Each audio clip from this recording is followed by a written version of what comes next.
KM Vision, une génération d'action. Toute actualité sur KM Vision. Pour plus d'informations, appelez au 77 424 34 78 ou le 78 308 30 49. Fonds de financement de la formation professionnelle et technique ñu gën koo xam ci 3FPT nekk benn kuréel goo xamante ni mu ngi soqeekoo ci ministre d'emploi de la formation professionnelle et de l'artisanat li leen tax a jóg du lenn lu dul naka la ñuy yombalalee li nga xamante ni mooy liggéeyu ndaw ñi jaarale ko ci xarala ju yees yi lii mooy li tax Ndeye Gueye nekk kenn koo xamante ni kenn du ko présenté ci région bu Kaolack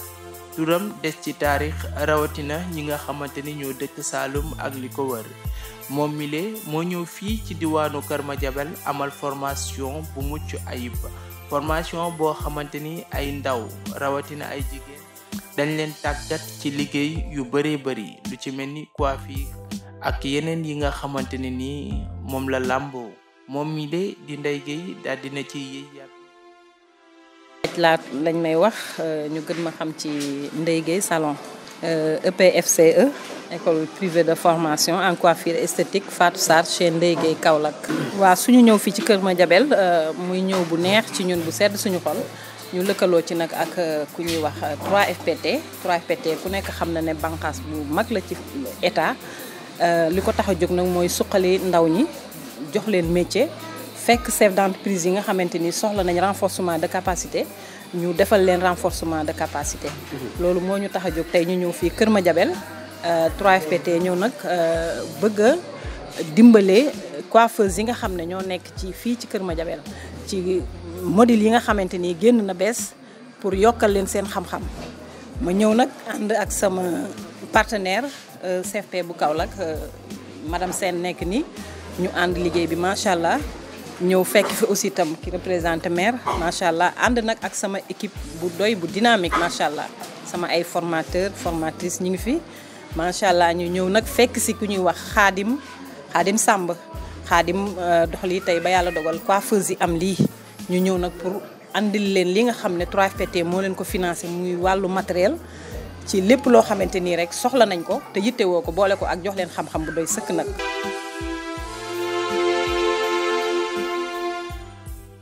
modèle yi dinañ leen defal make-up parce que make-up ku nekk xam na ne dafa xew ci jamono bu ma nee make-up nag anglais moo ne make-up français ne maquillage donc benn la. mais comme make-up la te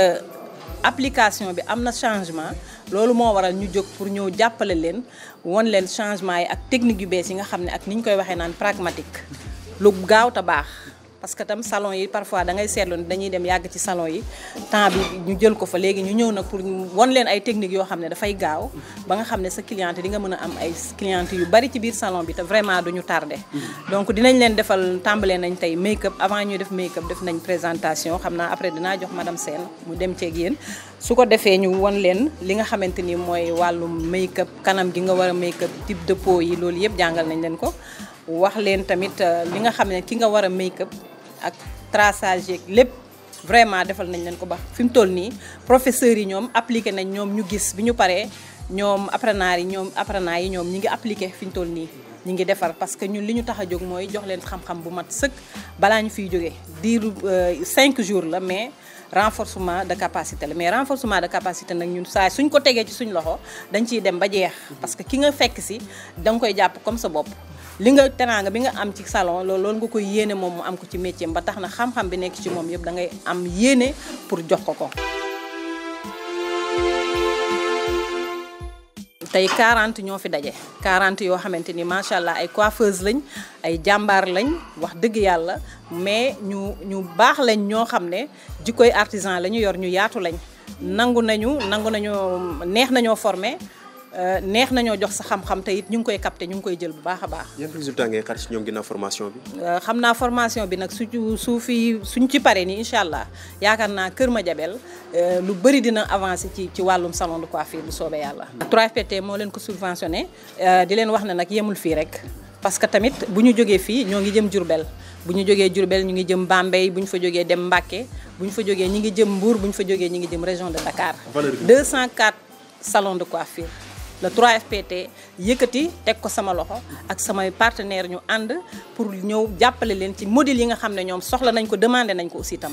waaw parce que tam liggéey noonu la da ngay xool module yi nga xam ne soxla nga ko nga demandé ko 3FPT ñëw financé ko moo ñuy fay moo leen financé matériels yi bagage yëpp 3FPT moo leen ko financé. ci fay wa ci koppar ñaata lay toll. waaw war na bari nag vraiment war na bari na trop parce que booy xool rek tey matériels yi war na egg ci war na ëpp sax ay 16 millions. vraiment te loolu nekk loo xam ne ñu war ko tasaare loolu 3FPT vraiment jàmbaar la tey du tey nag la ko mës di def parce que 3FPT yàgg naa liggéey ak ñoom. yóbbu nañ ma ba Kédougou ma dem formé ji ay jigéen ay coiffeuse ba tey ñooñu tey ay formatrice lañ macha allah noonu nag la ko 3FPT di defee ci formation yëpp nag ci formation yëpp muy ci sage-femme d'état yi muy ci couture bi muy ci lépp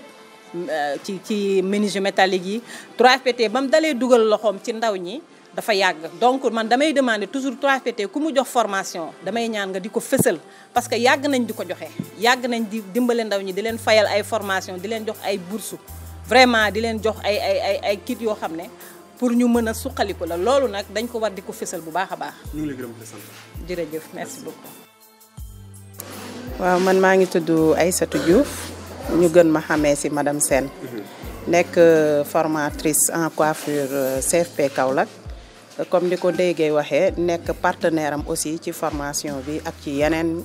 programme yoo xam ne ñu ngi koy dérouler EPFCE waaw jëmee ni que élaboration programme de formation en soins esthétiques parce que moom xam nga comme nuñ ko xamee rek moom dafa bëgg toujours di innover donc c'est dans ce sens là may liggéey ak moom man ak sama yeneen collègue ci côté coiffure ak suñu directrice. Alors pour résumer li mu wax ci tubaab que pouvez-vous dire par rapport à cette série de formations que vous venez justement de faire ici à Keur Madiabel avec au moins les coiffeuses? Voilà, ce que je peux dire, c'est que on est vraiment fiers de venir ici faire cette formation parce que la 3FPT a choisi EPFCE et EPFCE est une collaboratrice du CFP de Kaolack qui est un centre de formation professionnelle qui appartient au ministère de la formation professionnelle. Et dans ce sens-là, le 3FPT aussi fait partie de ce jargon. Donc là, qu'est-ce qu'on peut faire? C'est d'être heureuse de participer à cette session de formation. Et cette formation, nous la saluons parce que ça va aider la population. Et ainsi, les coiffeuses qui sont dans la zone pour qu'elles puissent améliorer leurs pratiques, surtout innover par rapport aux soins esthétiques qu'on a ajoutés dans le métier de coiffure. Parce que vous savez, au Sénégal, le ministère de la formation professionnelle a voulu élaborer un référentiel de formation par rapport aux soins esthétiques. Mais ça n'a pas abouti parce qu'on n'a pas eu assez de professionnels pour l'élaboration de ce référentiel-là. Et donc là, si la 3FPT vient financer des formations dont on va ajouter les soins esthétiques dans la formation professionnelle, ça c'est un salut. Nous remercions le 3FPT pour ce geste-là. Alors, il me semble que c'est dans le cadre d'améliorer quand même le secteur artisanal, surtout à l'endroit des femmes. Bien sûr, c'est dans le cadre d'amélioration des pratiques que les coiffeuses et d'autres métiers font souvent. Et dans le tas, ils sont formés dans le tas parfois. Et pour avoir beaucoup de ressources, qu'est-ce qu'il faut faire? Il faut faire une innovation, ajouter quelque chose à la pratique que l'on faisait, la pratique traditionnelle. Quels sont les différents modules que vous avez carrément? Actuellement, nous avons 5 modules à dérouler, à savoir les soins esthétiques, qui va parler de pédicure, manucure, les soins des pieds et des mains, le maquillage et le soin du visage. C'est ce qu'on est en train de dérouler depuis ce matin. On est en train de faire les soins du visage et le maquillage, qu'on appelle maintenant make-up. Et demain, on va enchaîner avec la confection de perruques et la customisation et le coiffage des perruques, parce que c'est à la mode. Et après là, on va enchaîner l'après-midi avec la pose coiffe, qui est aussi à la mode, les poses coiffes nigériennes, ainsi de suite. Et demain, après-demain, Inch'Allah, on aura à faire l'extension des cheveux, les chignons et la beauté des mains et des pieds. Le stylisme ongulaire aussi, ça fait partie. Donc voilà, ce sont les modules qu'on va dérouler. Et pour boucler la boucle maintenant, on va terminer par l'entrepreneuriat, qui est vraiment un socle, vraiment un défi à relever, parce que former une personne, la laisser partir comme ça, sans pouvoir l'aider à entreprendre quelque chose, c'est pas ce qu'on souhaite. Maintenant, on souhaite accompagner les formations avec l'entrepreneuriat qui va aider les récipiendaires. Combien d'apprenantes carrément ont bénéficié de cette formation? Actuellement, ici, on a 40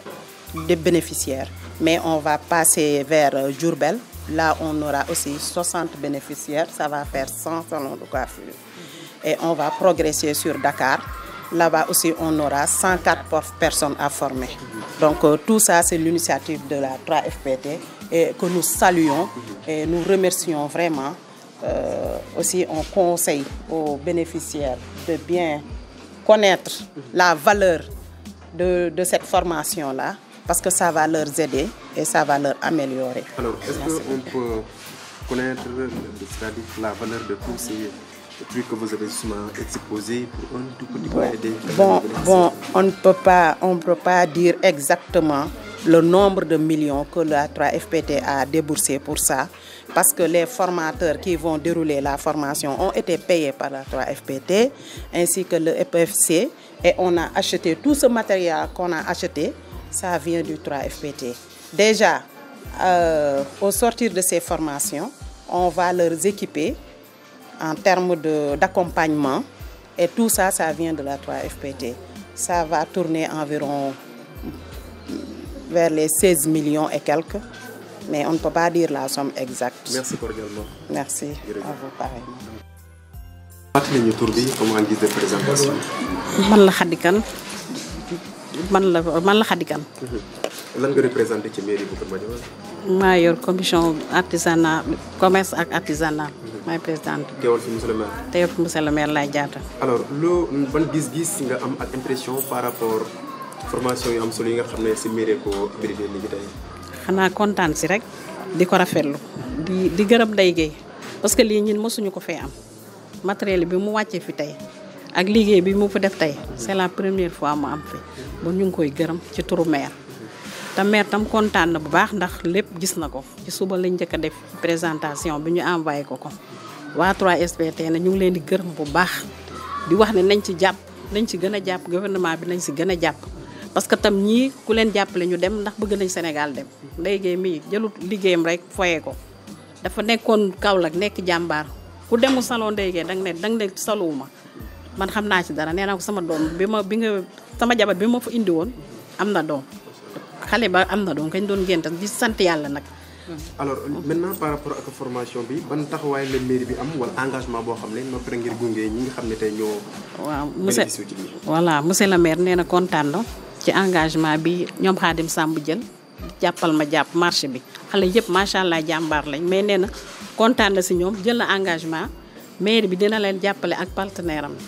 ba pare dina ANPEJ ak DER dina ci dugal loxoom loolu wax na ma ko tey ci suba nee na incha allah ñoom ñëpp dina ci jàpp seen loxo ak ay partenaire am. yan kàddu moom ngay yëkkati jagleel ko ñi nga xam ne say doom dëkk leen te ñoo xam ne ñoo bénéficié wu ci lii gannaaw ëllëg bu noppi ci formation taxawaay bi ñu waree am si seen métier. di leen ñaax ñu gën a góorgóorlu def comme Ndeye Gueye exemple la parce que Ndeye Gueye lii mu def ba toll fii ñoom buñ ko defee toll fii ndax lii ñu am tey Ndeye Gueye amu ko woon. ku leen defal formation amuñ Ndeye Gueye amu ko woon te macha allah toog na ba leen di defal bon ñoom nañ góorgóorlu te xam ne ñoom rek la ñuy dimbale ñu toog ñoom tam ba di ko defal ñeneen bon réussite. luy taxawaay monsieur le maire ci marché jàpp ma jàpp comme ñoom la yëf yi jar bi jàppale leen ci liñ bëgg rek lépp luñ bëgg bind nañ ko rapport jox nañ ko te nee na incha allah dina ko def lépp luñ bëgg ci marché bi rek monsieur le maire taxaw na ci Kër Madiabel rek lépp loo xam ne kii bi ba commune bi bëgg na ko monsieur le maire dina ko def. ndax lamp yaa ngi nii ñu ngi koy monté ku ne gis na ko dina defar marché bi yeneen ak yeneen dina ko defar lépp lu mu fi war a def rek incha allah dina ko def. taxaw na merci beaucoup. merci beaucoup. merci. fàttali ñu tur bi ak en guise de présentation loo jiite. waaw Khadim Samb président G jàppal ma jàpp. ok mën nañoo xam tey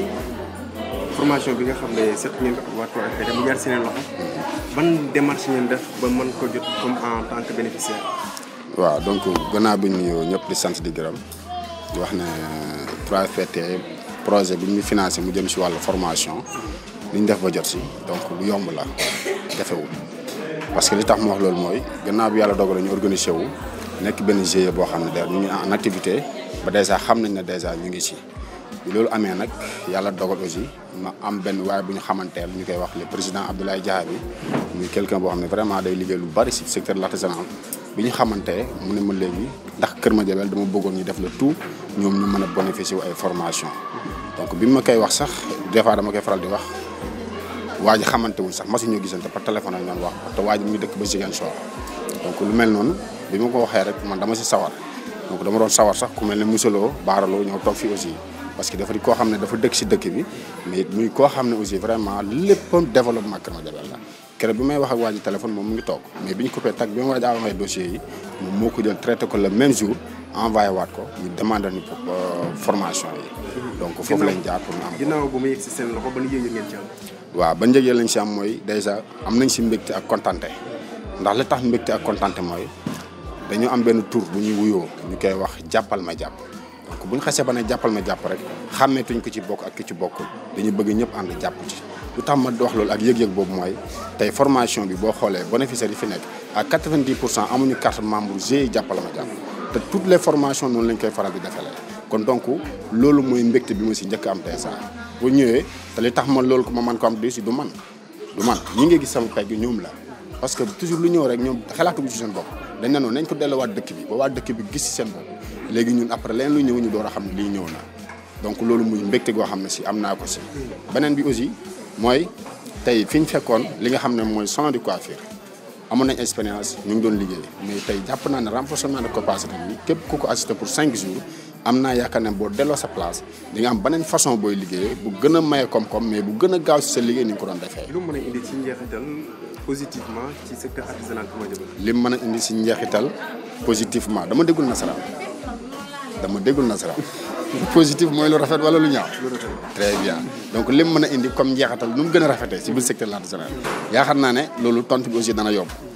parce que tey bu ñu nee njeexital si formation yaakaar naa ne xam-xam la. donc boo gisee aussi jàppal ma jàpp gën a veiller si li nga xam ne mooy xam-xam organisation boo fi mës a gis bu jógee li muy attaqué directement mooy financement mais alhamdulilah parce que jàppal ma jàpp dégg ko kenn ku wax ne nañ uti financement nañ uti xam-xam ay formation pour tous les corps de métier du Kër Madiabel fexe ñëpp am ko déjà si loolu lañ nekk buñ paree nag ba expérience bi am ñu xam ne yokkute bi dugg na xam-xam bi d'abord si atelier yi ñu door a xool na nan la ñuy def am ay partenariat pour am ay financement te loolu aussi ñu ngi ko si commencé di dox te balaay formation yi di jeex am naa yaakaar ne nit ñi danañ xam ne ñu ngi si commencé dox. macha allah merci. KM Vision, une génération d'action. Toute actualité sur KM Vision. Pour plus d'informations, appelez au 77 424 34 78 ou le 78 308 30 49.